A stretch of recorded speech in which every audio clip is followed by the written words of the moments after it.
carbon footprint has to do with the gases that are released, mainly carbon dioxide and methane, by any one individual or organization, and it has to do with how it affects the environment.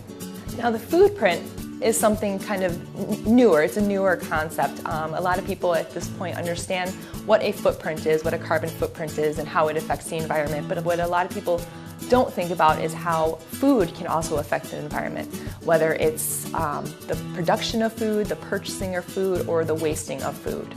There's quite a few different things you could do. It doesn't necessarily mean plant-based, though that is often what the first thing people think about.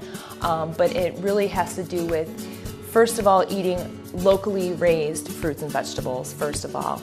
A minimal animal diet, so trying to cut out as many animal products as possible, but not necessarily all of them. It's also important to eat minimally packaged foods, because all of that packaging also can affect the environment, again, with the production of the packaging and then the waste of the packaging as well. And then finally, whole grains. If you can choose whole grains over refined grains, because through the refinement process, it's also using a lot of energy. So the more whole of the food that you can eat, the better. Honestly, I think the biggest key is when it comes to the leftovers and trying to reduce the food waste. The most important thing you could do when it comes to reducing your food waste is planning. Plan ahead. Plan out your meals for the week.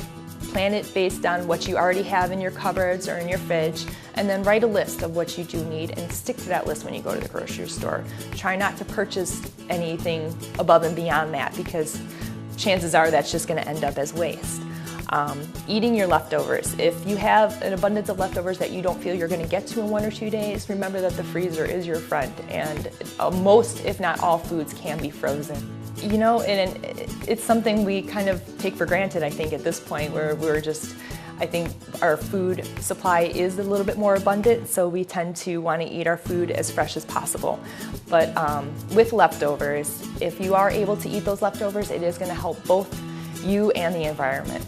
With the environment, by not throwing away these foods, they're not going to end up in the landfill.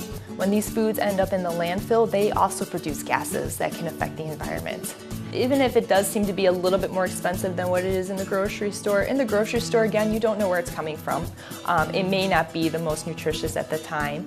You don't know how, if it's not in season, it may not stay fresh as long, you may end up losing it quicker. And then with this particular diet, not only is it good for the environment, but this is also a very nutritionally sound diet as well.